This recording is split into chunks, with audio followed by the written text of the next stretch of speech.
વિશ્વના કોઈ પણ ખૂણામાં રહીને સ્ત્રીની સમાનતા, એના ગૌરવ માટે, એના અધિકારો માટે કામ કરતા દરેક વ્યક્તિઓને જાણે આજનો દિવસ સમર્પિત છે. અને એટલા જ માટે આ કાર્યક્રમ જોઈ રહેલી મહિલા માત્રને નહીં, પરંતુ કાર્યક્રમ જોઈ રહેલા વ્યક્તિ માત્રને આજે ઇન્ટરનેશનલ વિમન્સ ડેની ખૂબ શુભકામનાઓ. આજે તો શિવરાત્રિ પણ છે. શિવ અને શક્તિને એક સાથે યાદ કરવાનો આ દિવસ છે.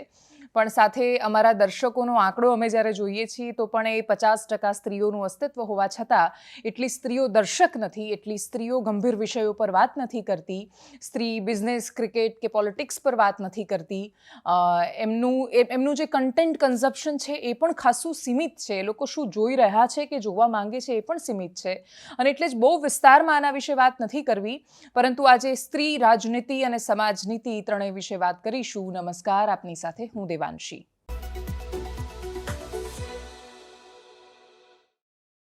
આપણે ત્યાં દુનિયામાં સૌથી મોટી સમસ્યા એ રહી છે કે જે નીચેનો તબક્કો છે, નીચેનો સમુદાય છે, એના સુધી એના અધિકારો પહોંચી શકે, એના સુધી એ સભાનતા પહોંચે, એના સુધી એ જાગૃતિ પહોંચે, એના પહેલાં ઉપરનો એક તબક્કો કાયદાઓનો બહુ દુરુપયોગ કરવા માંડે છે.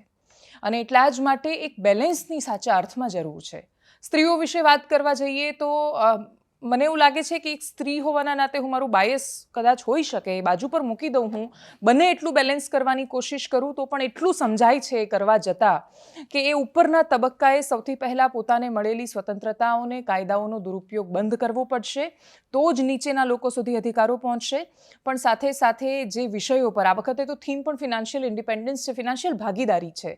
તો આપણે ત્યાં સૌથી મોટી સમસ્યા એ છે કે કાળે જો કોઈના પતિનું અવસાન થાય તો પત્નીને ખબર જ નથી હોતી કે પતિનું શેર માર્કેટમાં કેટલું ઇન્વેસ્ટમેન્ટ છે, પતિએ એફડી કેટલી કરેલી છે, એના હસબન્ડના માથે કોઈ દેવું છે કે કેમ, ઇન્સ્યોરન્સ છે તો કઈ કંપનીનું છે, કેવી રીતે એ ફાઇલ કરશે, કશું જ ખબર નથી હોતી.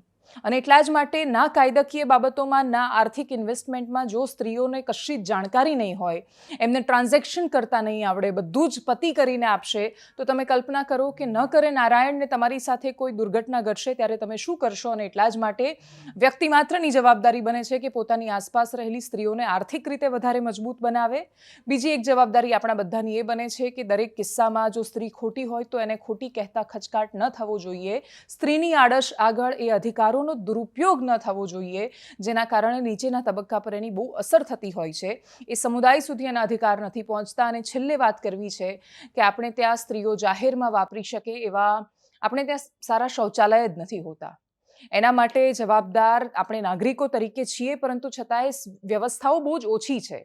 હાઈવેઝ પર અમારે લોકોને ખાસી મુસાફરી કરવાની થાય છે, એટલે જ અમને ખબર છે કે પુરુષો તો ગમે ત્યાં ઊભા રહીને ગમે તે કરી શકે છે. એ ન જ થવું જોઈએ. એમના માટે પણ ટોયલેટ્સની વ્યવસ્થા હોવી જોઈએ.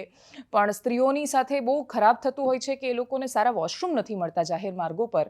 તો એ દિશામાં બધા જ લોકો સાથે મળીને કામ કરે કે આપણે એક તો જાહેર સુવિધાઓ વધારીએ અને જે છે એને ચોખ્ખી રાખવામાં સ્ત્રીઓનું યોગદાન મળે. તો વિમન્સ ડે પર ખાલી આટલી વાત કરવી છે. રાજનીતિની વાત શરૂ કરવી છે. અને રાજનીતિમાં રાહુલ ગાંધીની ન્યાય યાત્રા, 1.5 દિવસની રાહુલ ગાંધીની એ સફર, અને આમ જોવા જઈએ તો 24 કલાકની એમની એ સફરની હું સાક્ષી રહી છું. ગઈકાલે ઝાલોદમાં પ્રવેશ્યા અને આજે ગોધરાથી નીકળ્યા ત્યાં સુધીની એ સફર મેં જોઈ. સીધી ન્યાય યાત્રામાંથી જ આવી રહી છું એનું કવરેજ કરીને. અને એટલા માટે એક વાત સમજાઈ છે કે કોંગ્રેસની પાસે આજે પણ એવા અનેક માણસો છે કે જે લોકોને મન રાજનીતિ અને સારો પક્ષ એટલે કોંગ્રેસ એવી માન્યતા એમના મનમાં દ્રઢ થયેલી છે. બીજું એક એ સમજાય છે કે જે વિસ્તારોમાં વિકાસ નથી પહોંચ્યો, જે વિસ્તારોમાં સરકારી યોજનાઓના અમલીકરણ નથી થયા, જે વિસ્તારોમાં ખરેખર સરકારે ઉપરથી મોકલ્યો છે પૈસો ને એમના સુધી નથી પહોંચ્યો, એ વિસ્તારોમાં આજે પણ વિપક્ષ દમદાર છે. એટલા માટે કેમ કે એ લોકોની પાસે સમસ્યાઓ છે. એટલા માટે કેમ કે એ લોકો સરખામણીએ જુએ છે તો એમની પાસે હવે વિકાસની અપેક્ષા વધી છે. હું ઝાલોદના ગામડાઓમાં ફરી અને 2022ની ચૂંટણીમાં હું દાહોદના વિસ્તારોમાં ફરી હતી, પણ એ દાહોદ એની આજુબાજુ અને ગરબાડા સુધી સીમિત હતા. ઝાલોદ આજુબાજુ ક્યારેય જવાનું નહોતું થયું. આજે જઈને વિચાર આવ્યો કે હું વિચારતી હતી કે રેડિયાપાડા, છોટાઉદેપુર કે આટલા જ વિસ્તારોની હાલત ખરાબ છે, દાહોદમાં તો ઝાલોદની એ હાલત ખરાબ છે. એવા અનેક ગામડાઓ જોયા કે ત્યાંના શૌચાલય પહોંચ્યું છે, ત્યાંના પીવાનું પાણી પહોંચ્યું છે. સરહદી વિસ્તારોને જોઈને થાય કે એ લોકો આપણા કરતાં 50 વર્ષ પાછળ જીવી રહ્યા છે. અને એવું નથી કે એ લોકોએ કશું જોયું નથી. આ એ સમય કે જમાનો નથી કે જ્યારે એમને કશી ખબર ના હોય કે એ પ્રકારની કોઈ વાત હોય. એમાંથી મોટા ભાગના લોકો અમદાવાદ કન્સ્ટ્રક્શન સાઇટ પર મજૂરીએ આવે છે. અને એ લોકો જ્યારે અહીંયા મજૂરીએ આવે છે ને એસજી હાઈવે પર કોઈ બહુ મોટી ઇમારત બાંધે છે ત્યારે એમના સપના પણ ધીરે ધીરે મોટા થતા જાય છે. એ લોકો ક્યારેય એવા સપના નથી જોતા કે એમણે બાંધેલી ઇમારતમાં એક દિવસ એમનું પણ ઘર હશે, પણ એ લોકો એવું સપનું ચોક્કસ જુએ છે કે જે હું કરું છું એ મારી આગલી પેઢી ન કરે. અને એટલા જ માટે દાહોદની બજારમાં મેં એક લુહાર સાથે વાત કરી હોય જે લોખંડ ટીપતો હતો, કે પછી મેં એક એવા મજૂર સાથે વાત કરી હોય જે દર વર્ષે અમદાવાદ આવે છે, પણ એ બંનેના સપનામાં એક વાતની સામ્યતા હતી કે અમે જે કરીએ છીએ એ અમારી આવનારી પેઢીને નહીં કરવા દઈએ. કમનસીબી એ છે કે ત્યાં બાળકો પાસ જ નથી થતા. પહેલાં તો શાળાએ નથી જતા, શિક્ષણનું મહત્વ નથી ખબર. હવે ખબર પડ્યું છે તો ત્યાં શિક્ષકો પણ છે, ઘણા બધા જ્ઞાન સહાયક મૂકેલા છે. એની પહેલાં પ્રવાસી શિક્ષકો મૂક્યા હતા. તકલીફ આવીને ઊભી રહી જાય છે કે એ લોકોની જવાબદેહી સુનિશ્ચિત નથી થતી. એ લોકો પોતે કરાર પર કામ કરે છે અને એટલા જ માટે એ લોકો બાળકો માટે જવાબદેહ નથી હોતા. અને એટલે જ દરેક વખતે પરિણામ આવે ત્યારે એકની એક વાતો અમે કરતા હોઈએ છીએ કે 10મા અને 12મા ધોરણનું પરિણામ જ્યારે પણ આવે તો દાહોદ, છોટાઉદેપુર આ બધા વિસ્તારોનું પરિણામ શું કામ સૌથી ઓછું આવે છે?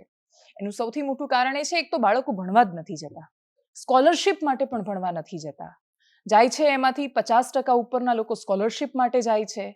એમાંથી પણ બાકીના બાદ કરી દઈએ તો 12મા ધોરણમાં પાસ થવાવાળા લોકો નથી હોતા. ફેલ થાય એના પછી કન્સ્ટ્રક્શન સાઇટ પર મજૂરીએ જતા રહે છે, ફરીથી પ્રયત્ન નથી કરતા. અને એટલા જ માટે શિક્ષણ નહીં પહોંચે જ્યાં સુધી. જવાબદારી તો એ મા બાપની આવે છે, પણ તમે સમજો ઉછેર જે રીતે થયો, શિક્ષણનું મહત્વ જ નથી ખબર, એ મા બાપ કેવી રીતે શિક્ષણ માટે એ લોકોને મોકલશે? મોકલ્યા પછી એ લોકોને સુવિધાઓ નથી મળતી. અઢળક સમસ્યાઓની વચ્ચે જીવતું આ ભારત છે. એ ભારતની તસવીર જોઈને દુઃખ પણ બહુ થાય છે. પણ હકીકત એ છે કે રાજનીતિ તો બધી બાજુથી નિષ્ફળ થઈ. એ લોકો જે કોંગ્રેસ પક્ષની વાતો કરતા હોય છે, કોંગ્રેસ પક્ષનું પણ આ દેશમાં બહુ લાંબા સમય સુધી શાસન રહ્યું, એ લોકો પણ નિષ્ફળ રહ્યા. ભારતીય જનતા પાર્ટીનું શાસન આવ્યું, ઘણો દેખીતો વિકાસ એ લોકો જેની સરખામણી કરે છે એ વિસ્તારોમાં તો એ લોકોએ સાવ નિષ્ફળ રહ્યા છે. સાવ નિષ્ફળ, સાવ ઝીરો. એટલા માટે કેમ કે જે જાહેરાતો કરી 1-1.5 વર્ષ પહેલા, એની અમલવારીના તો આજે કોઈ ઠેકાણા નથી. અને એટલે જ આ બધી સમસ્યાઓની વચ્ચે આ સમસ્યાઓ કોઈ આમ મેટર નથી કરતી, કેમ કે ચૂંટણી આવી રહી છે. ચૂંટણીમાં મતથી ફરક પડતો હોય છે. કોંગ્રેસની પાસે દમ તો છે આજે પણ ગામડાઓમાં, અને ખાસ તો યાત્રા આદિવાસી વિસ્તારોમાંથી નીકળી રહી છે, તો એમનો એક બેઝ ત્યાં નખાયેલો છે. ઉપર શું નથી તો લીડર નથી, નેતાઓ નથી. જે હતા એ ભારતીય જનતા પાર્ટીમાં જતા રહ્યા છે. પ્રોપર મેનેજમેન્ટ નથી. અને એ બધી જો વાતો, એ ખામી જો કોંગ્રેસ દૂર કરી શકે, અને સૌથી મોટી વાત, પાર્ટ ટાઈમ પોલિટિક્સ છોડીને ફૂલ ટાઈમ પોલિટિક્સ કરી શકે અને જીતવાની જીજીવિષા સાથે કામ કરે, તો કોંગ્રેસ પક્ષની પાસે આશાનું કિરણ એ છે કે આજે પણ ગામડાઓમાં એમના કાર્યકર્તાઓ છે. સામાન્ય માણસ પણ રાહુલ ગાંધીની યાત્રા નીકળે છે તો જોવા માટે, ક્યુરિયોસિટીથી, ઉત્કંઠાથી કે રાહુલ ગાંધી આવે છે તો એ કેવા લાગે છે, એ શું બોલે છે, એ શું કરે છે, એ જાણવાની ક્યુરિયોસિટી છે સામાન્ય માણસોમાં છે.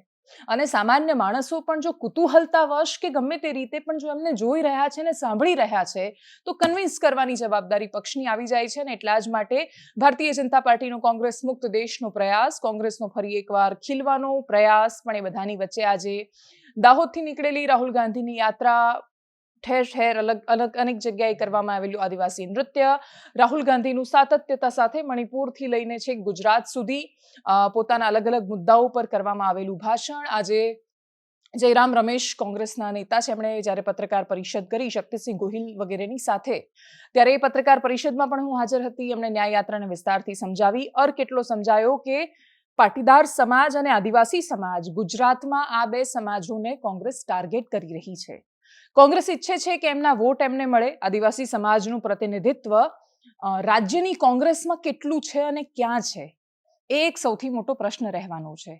પાટીદાર સમાજનું પ્રતિનિધિત્વ પણ ગુજરાત કોંગ્રેસની જે ઉપરની સમિતિ છે, ગુજરાત કોંગ્રેસની ઉપરની સમિતિમાં આ સમાજનું પણ કેટલું પ્રતિનિધિત્વ છે. તમે સરકારમાં નથી કે મંત્રીપદ કોઈને આપી શકો, અને એટલા જ માટે તમારી પાસે રસ્તો માત્ર સંગઠનમાં આપવામાં આવતા સ્થાનનો છે. તમે રાજ્યસભામાં કોને મોકલો છો એનો છે. અને એટલા જ માટે કોંગ્રેસની પાસે પાટીદાર અને આદિવાસી વોટ બેંકને ટાર્ગેટ કરવાના કારણો ઘણા બધા છે, પણ એ લોકો એમનાથી શું કામ આકર્ષાય, એનો જવાબ મને નથી ખબર. પણ એમણે શું કહ્યું, રાહુલ ગાંધીએ શું કહ્યું, કાર્યકર્તાઓએ શું કહ્યું, બહુ જ બધું છે. અમે બહુ જ બધું બતાવી ચૂક્યા છીએ. આખો દિવસ એનું કવરેજ કર્યું છે, એટલે હવે એકદમ સંક્ષિપ્તમાં એમને સાંભળીએ. 14 राज्यों से भारत जोड़ो यात्रा निकला है अब तक, और 15वां राज्य महाराष्ट्र होगा 3 दिन के बाद. और राहुल जी ने 5 न्याय के बारे में जिक्र किया. 5 न्याय, भारत जोड़ो न्याय यात्रा इन 5 स्तंभों पर खड़ा हुआ है। नारी न्याय, युवा न्याय, किसान न्याय, श्रमिक न्याय और हिस्सेदारी न्याय, 5 न्याय। इन 5 न्याय को लेकर कांग्रेस पार्टी ने 3 न्याय पर गारंटियां दी हैं। ये कांग्रेस पार्टी की गारंटी है। ऐसे तो हमारे राजनीति में गारंटी शब्द पहली बार राहुल जी ने कर्नाटक के चुनाव के समय इस्तेमाल किया, पर अब जो एक व्यक्ति का वारंटी पीरियड खत्म हो रहा है, वो व्यक्ति अभी गारंटी की बात कर रहा है। ये कांग्रेस पार्टी की गारंटी है, किसी एक व्यक्ति की गारंटी नहीं। દાહોદમાં આપે જોયું કે ખૂબ મોટી સંખ્યામાં અને આજે મહિલા દિન છે તો બહેનોએ પણ એક ઉત્સાહપૂર્ણ રીતે સ્વાગત કર્યું. સવારનો આજનો સમય જય ગુરુ ગોવિંદજી કે બ્રિટિશરો સામે લડતા શહીદ થતા આદિવાસીઓ સાથે જોડાયેલું મહાન નામ એમની સમાધિ અને મંદિરની રાહુલ ગાંધીજીએ મુલાકાત લીધી, ત્યાં દર્શન કર્યા અને ત્યાંથી યાત્રાની શરૂઆત થઈ. જય ગુરુ ગોવિંદજી આશ્રમ ખાતે ये किसी युवा को नहीं अच्छी लगती। हिंदुस्तान में एक आपको ऐसा युवा नहीं मिलेगा जो आपको कहेगा मुझे अग्निवीर योजना अच्छी लगती है। ये सेना को भी अच्छी नहीं लगती, आर्मी के लोगों को भी अच्छी नहीं लगती। क्यों? क्योंकि वो चाहते हैं कि उनके जवानों को 4-5 साल की ट्रेनिंग लगे। वो चाहते हैं कि उनके जवानों को लगे कि हमारी भी रक्षा है, हमारी पेंशन मिलेगी, हमारी कैंटीन होगी। हमने एक नया कानून बनाएंगे, अप्रेंटिसशिप का कानून। जो भी कॉलेज का ग्रेजुएट होगा, डिप्लोमा होल्डर होगा, यूनिवर्सिटी से डिग्री लेके आएगा, चाहे वो कोई भी हो हिंदुस्तान में, उनको हम अप्रेंटिसशिप का अधिकार देने जा रहे हैं। मतलब 1 साल के लिए उनको गारंटी करके पब्लिक सेक्टर में, प्राइवेट सेक्टर में 1 साल की ट्रेनिंग और नौकरी गारंटी करके उनका अधिकार बनता है। 1 साल के अंदर उनके जेब में 1 लाख रुपए हम डाल देंगे। आज क्या होता है, नरेंद्र मोदी जी ने हिंदुस्तान के सबसे बड़े अरबपतियों का 16 लाख करोड़ रुपया माफ किया है। 16 लाख, मतलब आप जानते हो 16 लाख करोड़ कितना होता है? आम आदमी समझ ही नहीं सकता ये 16 लाख करोड़ कितना होता है। मैं आपको बताता हूं, 65,000 करोड़ रुपए, 65,000 करोड़ रुपए में 1 साल का मनरेगा चल जाता है। ठीक है, मतलब नरेंद्र मोदी जी ने 20-25 लोगों को 24 साल का मनरेगा कर्जा माफ करके दे दिया। और एक किसान का पिछले 10 साल में नरेंद्र मोदी ने कर्जा माफ नहीं किया, एक मजदूर का कर्जा माफ नहीं किया, एक स्टूडेंट का कर्जा माफ नहीं किया। तो इन लोगों ने क्या गलती की है? આગળ વાત સમાજ નીતિની કરીએ. સમાજ નીતિની એટલા માટે કેમ કે નેતાઓ સત્તામાં જાય ત્યારે એમને અચાનક સમજણ અને શાણપણ બંને આવી જાય છે. અલ્પેશ ઠાકોરની વાત કરવી છે. ઠાકોર સમાજની મતબેંકના આધાર પર અલ્પેશ ઠાકોર ખૂબ મોટા નેતા બન્યા. એટલા મોટા નેતા કે જ્યારે રાહુલ ગાંધી આવ્યા હતા એમની સભામાં તો સામે હજારો લાખો માણસો દેખાતા હતા અને એ ઠાકોર સમાજના લોકો હતા. ઠાકોર સમાજના લોકોએ પણ ખૂબ ભરોસો કર્યો હતો અલ્પેશ ઠાકોર પર, જે રીતે હાર્દિક પટેલ પર પાટીદાર સમાજના યુવાનોએ ભરોસો કર્યો. અલ્પેશ ઠાકોર ત્યારે જે મુદ્દા ઉપાડતા હતા એમાં કહેતા હતા કે મારે સમાજમાંથી દારૂની બદી દૂર કરવી છે, દૂષણ દૂર કરવું છે. ઠાકોર સમાજ વિશે વાત કરતા એ વારંવાર કહેતા હોય કે એમની જમીનો બિલ્ડરો પચાવી પાડે છે. એ કહે છે કે એમની પાસે ઘણી બધી જમીનો છે પણ ખરીદી લે છે બધા. અલ્પેશ ઠાકોર પોતે તો શ્રીમંત છે, એ ઠાકોર સમાજમાંથી આવે છે, ઓબીસીમાંથી છે, ચોક્કસ એ શોષિત સમુદાયમાંથી આવે છે. પરંતુ આર્થિક રીતે એ શોષિત સમુદાયમાંથી એટલે પોતે નથી, એ સમુદાયમાંથી આવતા હોવા છતાં એ પોતે શોષિત નથી, કેમ કે એ શ્રીમંત છે. એમની પાસે એટલા પૈસા છે કે જેથી એમને કદાચ એ નહીં સમજાતું હોય કે ઠાકોર સમાજના લોકો જે અત્યારે આંદોલન કરી રહ્યા છે અને કોઈ એમને ભડકાવી રહ્યું છે તો એ શું કામ ભડકીને એ બાજુ જઈ રહ્યા છે. એ પ્રશ્નનો જવાબ અલ્પેશ ઠાકોરને તો મળી શકે જો એ થોડા પોતાના જ ભૂતકાળમાં જાય અને પછી પોતાની અંદર જ એક નજર કરે.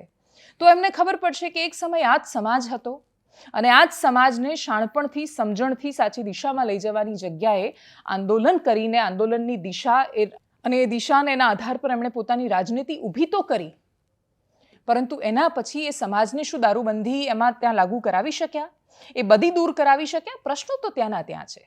અલ્પેશ ઠાકોરની પાસે એનો જવાબ નહીં હોય. આખો વિષય શું છે? અમદાવાદના કેશવનગર પાસે ગેરકાયદેસર જે કન્સ્ટ્રક્શન હતું, બાંધકામ હતું, 150 મકાનો સરકારે તોડી દીધા. એ લોકો કહી રહ્યા છે કે નોટિસ આપ્યા વગર તોડ્યા. વાત ખોટી છે. અધિકારીઓ બહુ સ્પષ્ટ રીતે કહી રહ્યા છે 2019માં નોટિસ આપવામાં આવી, 2023માં આપવામાં આવી અને છેલ્લે આખરે કાયદેસરની કાર્યવાહી કરવામાં આવી, કેમ કે રસ્તા પહોળા કરવાના છે, મેટ્રો સ્ટેશન બનાવવાનું છે, અમદાવાદ વિકસિત થવાનું છે. અને સ્વાભાવિક રીતે જે જમીન પર તમારો અધિકાર નથી એ જમીન પર તમારું ઘર બનેલું છે તો તમારે એ માનસિક તૈયારી રાખવી પડે કે તમે જે 30-40 વર્ષ રહ્યા એ ફ્રીમાં રહ્યા એવું સમજી લો. અને એની સામે સરકાર જે એમની જમીન પર નથી અને છતાંય વર્ષોથી રહે છે તો એને કમ્પેન્સેટ કરવા માટે વળતરના ભાગરૂપે સરકારે ઘર ફાળવવાની પણ વાત કરી. એક ચોક્કસ રકમ ભરી ડ્રો કરીને એમાં જેને ઘર મળ્યા એ લોકોને આગળ લઈ જવાની પણ વાત હતી. 150 લોકોને પૂરા ઘર અપાવવા માટેની પણ લડત નથી ચાલી રહી. લડત તો ચાલી રહી છે કે ભાઈ અહીંયા ને અહીંયા અમને ઘર બનાવી આપો. તો જે લોકો એમને ઉશ્કેરી રહ્યા છે એ લોકો ડેફિનેટલી ખોટા હોઈ શકે છે. એ લોકો જે રીતે પોતાની રજૂઆતો કરે છે એમાં કદાચ અલ્પેશ ઠાકોરને એવું લાગતું હોય કે એ સમાજને ભડકાવે છે, પણ જો કોઈ સમાજને ભડકાવી રહ્યું છે તો ઠાકોર સમાજમાંથી બહાર આવેલા નેતા તરીકે અલ્પેશ ઠાકોરે તમારી ફરજ નથી કે તમે ત્યાં જઈને એ લોકોને કહો કે નહીં આ હકીકત છે. સમજાવો ને એ લોકોની વચ્ચે જઈને. હિંમત નથી હોતી રાજનેતામાં જનતાની આંખોમાં આંખો નાખીને સાચું કહેવાની. અલ્પેશ ઠાકોર જે હમણાં વિસ્તારથી કહી રહ્યા છે, આંદોલન શરૂ થયું એ વખતે 5 દિવસ પહેલા અમે તો એના પર આખો એપિસોડ કર્યો હતો. એ જ કહેતા કે જે માંગણી છે એ માંગણી ગેરકાયદેસર રીતે આધાર પર ટકેલી છે અને જ્યારે આ આધાર પર ટકેલી છે તો સરકારે તોડી પાડશે અને એમાં જો તમારે કોઈ વળતર જોઈએ છે તો સરકારની સાથે સુલેહ કરી, મંત્રણા કરી એ સોલ્વ કરાવવા સિવાય કોઈ રસ્તો નથી. બાકી સરકાર ત્યાંને ત્યાં ઘર બાંધી આપશે તોડ્યા પછી, એ વાતમાં કોઈ દમ નથી. છતાંય લોકો જઈ રહ્યા છે ત્યાં. કેટલાય લોકો સહાનુભૂતિ અને ફરજના ભાગરૂપે પણ જઈ રહ્યા છે. ત્યાં જતા દરેક માણસને તમે ટાંકીને એવું ન કહી શકો કે આ દરેક વ્યક્તિઓ રાજનીતિ માટે જઈ રહ્યા છે. કેટલાય લોકો એમને ત્યાં દરરોજ જમાડે છે રસોડું કરીને. દરરોજ રાજનેતાઓ ત્યાં પહોંચે છે, સમાજના નેતાઓ ત્યાં પહોંચે છે. તો એમાંથી દરેકને ચૂંટણી લડીને નેતા નથી બની જવું. અલ્પેશ ઠાકોર કદાચ પોતે એ રીતે નેતા બન્યા છે એટલે એમને એવું લાગતું હશે કે ત્યાં ગયેલો દરેક વ્યક્તિ નેતા બનવા માટે જઈ રહ્યો છે. પણ અલ્પેશ ઠાકોર જ્યારે એને વિસ્તારથી સમજાવી રહ્યા હતા તો વાત જ તો આ છે અલ્પેશભાઈ, કે જનતાને તમે સારી રીતે સમજાવી શકો છો પણ નથી સમજાવતા. શું કામ? કેમ કે તમને એવું લાગે છે કે તમે જનતાને એ રીતે સમજાવશો તો વોટ કેવી રીતે મળશે. અને એટલે જો આ લોકો આજે ખોટી રાજનીતિ કરી રહ્યા છે તો તમે આટલા વર્ષોથી ખોટી રાજનીતિ કરી છે અને કાં તો તમે બંને સાચા છો. સત્તા વખતે વ્યક્તિ માત્ર એક જ પાસું બતાવે છે, વિપક્ષમાં હોય ત્યારે પણ માત્ર એક જ પાસું બતાવે છે, વચ્ચે કચડાય છે અને પીસાય છે એ સામાન્ય જનતા. અને એટલે જ ઠાકોર સમાજના લોકોનો શું વાંકામાં? સૌથી મોટી જવાબદારી કોર્પોરેશનના એ અધિકારીની બને છે જેણે એ બાંધવા દીધું. અને ખાલી એની વાત નથી. આજે અમદાવાદના અનેક વિસ્તારોમાં કોઈવાર બિલ્ડર આ રીતે ગેરકાયદેસર દબાણ કરી નાખે છે, કોઈવાર અમુક વ્યક્તિઓને ખાલી દબાણ કરીને જમીનો ખાલી કરાવવાનો ધંધો થયો છે. આ બહુ જ મોટો વ્યાપક પ્રમાણમાં અને ન માત્ર અમદાવાદમાં સીમિત અનેક જગ્યાએ ધંધો છે. અને ત્યાં દમદાર માણસો, વગદાર માણસોને બતાવીને કોઈ ચોક્કસ સમુદાયના, ચોક્કસ જાતિના માણસોને ત્યાં મોકલવામાં આવે છે, ત્યાં એમને રાખવામાં આવે છે અને એ લોકોને ખાલી ત્યાં જઈને બેસી રહેવાનું, રોકાવાનું, એમને જોઈને પેલો માલિક ડરી જાય અને પોતાની જમીન લખી આપે, પેલા માણસને ત્યાં રહેવાના પૈસા મળી જાય અને અચાનક રાતોરાત માણસો લાખોપતિ, કરોડપતિ બની જાય. અમદાવાદમાં જમીનો ભયાનક મોંઘી થઈ ગઈ છે. દર વર્ષે ભાવ ડબલ થાય છે, એનો ગુણાકાર થાય છે સંપત્તિમાં. કેવી રીતે થાય છે? સામાન્ય માણસ અમદાવાદમાં બહુ સારું ઘર લઈ શકે એનું સપનું બની ગયું છે, ને એવું સપનું કે જે સહેલાઈથી પૂરું નથી થતું. અને એટલે જ આવા સમયમાં જ્યારે તમારે સોલ્યુશન લાવવાનું હોય તો તમે ઠાકોર સમાજને એ જવાબ આપો, સાથે સાથે એ ન્યાય માટે પણ લડો કે કોણ હતા જેમણે બાંધવા દીધા, કોણ છે જે દરેક વખતે આ રીતે દબાણ કરવા દે છે અને પછી 30-40 વર્ષ થાય ત્યારે તોડવા જાય છે. અને એટલા જ માટે જે તોડ્યું એમાં કશું જ ખોટું નથી જો સરકારને એવું લાગે છે કે બધું ગેરકાયદેસર છે, પરંતુ સાથે તમે એમને સજા કરો જે આ બધું થવા દે છે. તમે બોલતા નથી, માણસો 40 વર્ષ એકાદ બે પેઢી નીકળી જાય અને પછી અચાનક રાત પડે તમને વિકાસના સપના આવે ને તમે તોડવા નીકળો ત્યારે આ સમસ્યાઓ ઊભી થવાની છે. અને એની અંદર ખાલી ઠાકોર સમાજને અમુક ઘર નથી પીડાઈ રહ્યા, એ દરરોજ સામાન્ય માણસો જે અવરજવર કરે છે એ પણ તો ત્યાં પીડાઈ રહ્યા છે. બધાની વાતો છે. અલ્પેશ ઠાકોરનું દુઃખ પણ સાંભળીએ, કેમ કે એમના વાયરલ વિડીયો થાય છે, બહેનો બંગડીઓ મોકલે છે અને પછી તુકારે વાત કરે છે. તો અલ્પેશ ઠાકોરને નહીં જ ગમતું હોય તો કહે છે કે હું તો એ વિસ્તારની બહુ નજીક રહું છું, નજીક રહે છે તો જઈને સમજાવી શકતા હતા, પણ હવે તો એ મોટા નેતા થઈ ગયા ને, સત્તા પક્ષના નેતા થઈ ગયા. અને એટલે કહે છે મને કહ્યું નથી, વગર બોલાવે જનતાની પીડા સાંભળવા ન જઈ શકે, કેમ કે હવે એ સત્તા પક્ષના નેતા છે. સત્તા પક્ષના નેતા છે તો સત્તાની સાથે એમને સારું હોય, સોલ્યુશન તો લાવી શકતા હતા, પણ બંનેમાંથી કશું જ નથી કરવું અને પછી પોતે ઠાકોર સમાજના મોટા નેતા. તો જનતા જ્યારે પ્રશ્નો કરે ત્યારે એ પ્રશ્નો તમારે સાંભળવા તૈયાર રહેવું પડે. અલ્પેશ ઠાકોર જે પોઈન્ટ મૂકી રહ્યા છે ટેકનિકલી એ બધા જ સાચા છે, પણ એમણે તો એ જ કર્યું છે અત્યાર સુધી વિપક્ષમાં હતા ત્યારે, જનતાને ભડકાવીને નેતા બનવાનું. તો પછી હવે તમે એ લોકોને કેવી રીતે કહી શકો? સાંભળીએ બંનેને, બહેનોને પણ સાંભળીએ ને પછી અલ્પેશ ઠાકોરને પણ સાંભળીએ.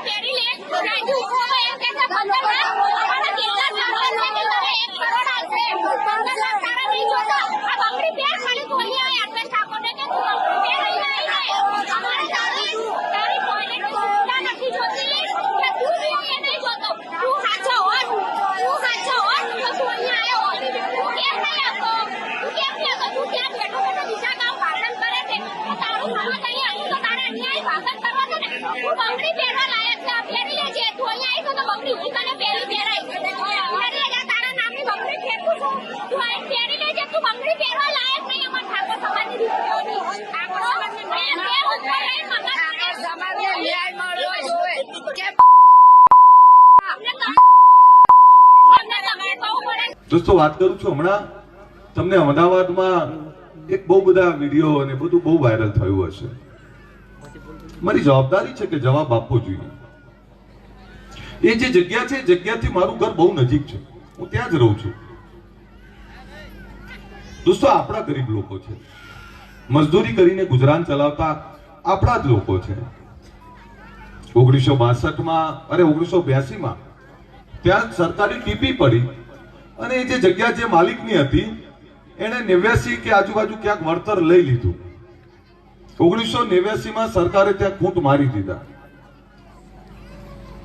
અને એ પછી 2019માં કોઈ નોટિસ મળી સરકારી કે ભાઈ આ સરકારી જગ્યા છે, અહીંયા મેટ્રો સ્ટેશન બનવાનું છે, અહીંયા BRTS બનવાનું છે, અહીંયા બ્રિજ બનવાનું છે, તો જગ્યા ખાલી કરવી જોઈએ. 2019માં નોટિસ મળી, વકીલ રોક્યા હશે. એ પછી આજથી 1.5 વર્ષ પહેલા મારી જોડે આવ્યા અને 1.5 વર્ષ પહેલા મારી જોડે આવ્યા પછી મેં મને કહ્યું કે આ 10-15 દિવસ તમે આ રોકાઈ દો ને, આ દબાણ આવ્યું છે તો 10-15 દિવસ રોકાઈ દો, તમને કોર્ટમાં સ્ટે મળી જાય એવો છે. મેં કમિશનરને વાત કરી, અધિકારીઓને વાત કરી, ત્યાંના લોકલ ધારાસભ્યને વાત કરી અને રોકાઈ પણ ગયું. 1.5 વર્ષ પછી હમણાં 2023માં 11મા મહિનાથી પાછી નોટિસ મળી કે ભાઈ આ તોડવાનું થાય છે. 1.5 વર્ષ તો મેં ખેંચાઈ આપ્યું, કંઈ થયું નહીં. પણ હમણાં પાછી નોટિસ મળી એને ઉપરાઉપરી અધિકારી કર્મચારીઓ એ લોકોને જાણ કરતા હશે, મને તો કઈ ખબર નહીં. ત્યાં કે હું ભગવાન તો છું નહીં મને કીધા વગર ખબર પડે. એ દબાણો તોડી નાખ્યા. એ મકાનો તોડ્યા પહેલા કેટલાક લોકોને એવું કહેવામાં આવેલું ભાઈ સરકારી મકાન તમને બીજે ફાળવી દઈએ છીએ. તેમાંથી 25-30 લોકોએ સરકારી મકાન માંગ્યા અને બીજા કોઈએ માંગ્યા નહીં. તે 25-30 માટેનો ડ્રો પણ થઈ ગયો ને લગભગ એ મકાન મળી પણ ગયા. પછી સરકારે ડોક્યુમેન્ટ માંગ્યા, ભાઈ તમે અહીંયા જેટલા લોકો 2010 પહેલાના રહો છો તો ડોક્યુમેન્ટ આપો. તેમાંથી 78 લોકોએ ડોક્યુમેન્ટ આપ્યા અને 78 લોકો એવું કહ્યું કે હા અમે 2010 પહેલાના રહીએ છીએ. એટલે સરકારે એ પણ તૈયારી બતાવી કે ભાઈ તમને પણ મકાન આપી દઈએ. જો અમદાવાદમાં રહું છું અને અમદાવાદની અંદર મકાન મળવું ને એ જ બહુ કાઠું કામ છે. દોસ્તો હું આ એટલે કહું છું કે મારો સમાજ છે, મારા સમાજમાં મારે જવાબ આપવો અને સમાજ માટે ઉભું રહેવું મારી જવાબદારી છે. હવે આ બધું થયું, મને કોઈ ખબર નહીં, મને ખબર પડી કે આ પાડી દીધું છે. મેં અધિકારીઓ સાથે વાત કરી કે ભાઈ આ શું છે, એટલે કે સાહેબ મેં વારંવાર નોટિસ આપી હતી પણ કોઈ તૈયાર થતા નથી. હવે વાત એ આવે છે કે કેટલાક લોકો ત્યાં જઈને એવી વાત કરે છે કે આ મકાન અહીંયા જ બની આપશું, અમે જેસીબી ને આગળ ઊંઘી જઈશું, મુંડન કરાવી દઈશું, આ કરીશું તે કરીશું. પણ મને એ કહો, સરકારી જગ્યાનું દબાણ કોઈ રોકાઈ શકીએ ખરા? આપણે વ્યવસ્થા એ થાય કે આને મકાન મળે. મુદ્દો એ છે મારો કે અમને મકાન અપાવવા છે અને એ મકાન માટે ગરીબ લોકો છે, જરૂરિયાતવાળા લોકો છે. હવે એમાંથી જે લોકોને મકાન મળ્યું છે, બીજા એવા લોકો છે ત્યાં લોકલ કે તમને ભલી મળ્યું હોય પણ તમારે જવાન નહીં, મારી જોગણી તમારી ઉપર મૂકીશું. કોક માતા મૂકે છે, કોક એક નાતબાર મૂકી દઈશું. મને એવું લાગે છે કે મારે તો અહીંથી કશું નથી, પણ જેને છત મળે છે એને છત મળવા પણ નથી દેવી. આવી વાત ચાલે છે. કેટલાક લોકો જમવાનું લઈ જાય છે, કેટલા દિવસ, 10 દિવસ, 20 દિવસ, 2 મહિના. અમે આ રેકોર્ડ કરી રહ્યા છીએ ત્યાં સુધીમાં એવા સમાચાર છે કે કોંગ્રેસના ઉમેદવારોની યાદી આવવાની છે, પરંતુ ત્યાં સુધીમાં આવી નથી અને એટલે જ એના વિશે હું વિસ્તારથી વાત નથી કરી રહી. ખાલી આગળ એકદમ સંક્ષિપ્તમાં છેલ્લે સમાચારની વાત કરવી છે, જેમાં આજે યુવરાજસિંહ જાડેજાએ પત્રકાર પરિષદ કરી, આશ્રમ શાળાઓમાં ચાલતી ગેરરીતિની વાત કરી. 20-25 લાખ રૂપિયા આપો અને આશ્રમ શાળામાં નોકરી મેળવી લો. તમે પાસ થયા છો, તમે મેરિટમાં છો અને છતાંય સંચાલકો તમને ધમકાવે છે અને પછી કહે છે કે પૈસા આપો નહીં તો નોકરી નહીં મળે. સાંભળીએ એમને. ગુજરાતમાં SC ST ના જે બાળકો છે તેમના માટે સારી શિક્ષણ વ્યવસ્થા મળી રહે અને તેના વિસ્તારોમાં સારું શિક્ષણ મળી રહે તે માટે આશ્રમ શાળાઓની સ્થાપના કરવામાં આવી છે. અને આ જે આશ્રમ શાળા છે તેમાં કાયમી ભરતી કરવામાં આવતી હોય છે વિદ્યા સહાયક અને શિક્ષણ સહાયકથી. અને આજ વખતે અમે જે બાબતો અમારી સામે આવી છે તેમાં આશ્રમ શાળાની અંદર જે વિદ્યા સહાયક અને શિક્ષણ સહાયકની જે ભરતી થાય છે તેમાં આ ભ્રષ્ટાચાર રૂપી દૂષણ એ ઘર કરી ગયું છે. છેલ્લા ઘણા સમયથી વાતો સાંભળતા આવતા રહ્યા છીએ કે ભાઈ આશ્રમ શાળાઓમાં મોટા પ્રમાણમાં ગેરરીતિ ગોબાચારી થાય છે, પરંતુ આજે અમે જે વાત મૂકી રહ્યા છીએ તે તમામ કોન્ક્રીટ આધાર પુરાવા સાથે મૂકી રહ્યા છીએ. આજથી 1 અઠવાડિયા પહેલા દાહોદ જિલ્લાની સંજેલી ખાતે આવેલી જે સ્કૂલ છે તેમાં શિક્ષણ માટે શિક્ષણ સહાયક અને વિદ્યા સહાયકની ભરતીની જે જાહેરાત બહાર પાડવામાં આવી હતી તેમાં મોટા પાયે ભ્રષ્ટાચાર થયો છે. અને આ જે ભ્રષ્ટાચાર થયો છે તે ત્યાંના જે સંચાલકો છે એ સંચાલકો દ્વારા એ કરવામાં આવેલો છે. અને આ બાબતની જાણ અમે ત્યાંના જિલ્લા શિક્ષણ અધિકારીને પણ કરી ચૂક્યા છીએ. અને જ્યારે ગેરરીતિ ગોબાચારીની જે બાબતો અમારી સામે આવી ત્યારે અમે આધાર પુરાવા સાથે જિલ્લા શિક્ષણ અધિકારીને વિથ ઓડિયો રેકોર્ડિંગ જે લોકો પૈસા માગી રહ્યા હતા તેમના નામ, તેમના નંબર, એ તમામ વિગતો અમે આપી ચૂક્યા છીએ. અને આજે એમાં કોઈ જ પ્રકારના એક્શન લેવામાં નથી આવતા એ દુઃખદ વિષય છે. જિલ્લા શિક્ષણ અધિકારી દાહોદ એમને પણ લેખિતમાં જાણ કરી ચૂક્યા છીએ. અને આ બાબતોએ અમારી સ્પષ્ટ માંગણી છે કે ભાઈ જે સંચાલકો છે એ સંચાલકો ઉપર કાયદેસરની કાર્યવાહી કરવામાં આવે. ફક્ત એને સસ્પેન્ડ કરવા કે થોડો સમય માટે રદબદલ કરવા એવું નહીં, તમે એની ઉપર કાયદેસર રીતે જે ઓડિયો છે એ આધાર પુરાવા છે ત્યાં 28 તારીખે જે કચેરી એટલે કે સંજેલી ખાતે જ્યારે બોલવામાં, દાહોદના સંજેલી ખાતે જ્યારે બોલવામાં આવ્યા તેના પણ અમારી પાસે આધાર પુરાવા છે. અને ત્યારે જિલ્લા શિક્ષણ અધિકારી અને અન્ય અધિકારીઓ પણ ત્યાં ઉપસ્થિત હતા અને આ જે ભરતીઓમાં ગોબાચારી ચાલી રહી છે એને પણ ખબર હતી. એટલે અમે સ્પષ્ટ માંગણી કરીએ છીએ ગુજરાતના શિક્ષણ વિભાગ પાસે, ગુજરાતના હોમ ડિપાર્ટમેન્ટ પાસે અને ગુજરાતના મુખ્યમંત્રી આદરણીય ભૂપેન્દ્ર પટેલ પાસે કે આ જે ભરતીઓમાં જે ગોબાચારી જે ગેરરીતિઓ થઈ રહી છે એની ઉપર કડકમાં કડક કાર્યવાહી કરવામાં આવે. આ દાખલારૂપ એક ઘટના અમે સામે લાવી છે. આવી સેંકડો ભરતી એ વર્તમાનમાં કરવામાં આવી રહી છે. જે લાયક છે, જે હકદાર છે એ રહી જાય છે, જે ગેરલાયક છે, જે ઓછા મેરિટ વાળો છે એને આ ભરતીમાં સીધા જ સામેલ કરી નાખવામાં આવે છે. પૈસાની લેતી દેતી એ રોકડ વ્યવહારથી કરવામાં આવે છે. 25 લાખ જેટલા રૂપિયા એ લેવામાં આવે છે. અને એક ઉમેદવારના પિતાશ્રીએ જે 35 લાખ રૂપિયા આપ્યા ને એનો પુરાવો પણ અમારી પાસે છે, જે ઓડિયો નંબર 4 માં અમે તમને આપી રહ્યા છીએ, જેમાં 35 લાખની રકમની એ વાત કરી રહ્યા છે અને 35 લાખમાં એને 23 લાખ રૂપિયા એ સંચાલકને આપી દીધા છે. તેની કબૂલાત એ એટલે કે જે ઉમેદવાર છે એના પિતાશ્રી પોતે જાતે જ કરી રહ્યા છે. એટલે એના પિતાશ્રી દ્વારા એ કબૂલાત પણ કરવામાં આવેલી છે. આ તમામ આધાર પુરાવાને ધ્યાનમાં રાખી અમે સ્પષ્ટ માંગણી કરીએ છીએ કે વર્તમાનમાં ગુજરાતમાં જે ઉમેદવારો જે લાયક છે, જે હકદાર છે, એને ન્યાય આપવામાં આવે. એનાલિસિસમાં અત્યારે બસ આટલું જ. જો આપ અમને યુટ્યુબ પર જોઈ રહ્યા છો તો સબસ્ક્રાઇબ કરો, ફેસબુક પર જોઈ રહ્યા છો તો ફોલો કરો, અમારા વિડીયોને શેર કરો. નમસ્કાર.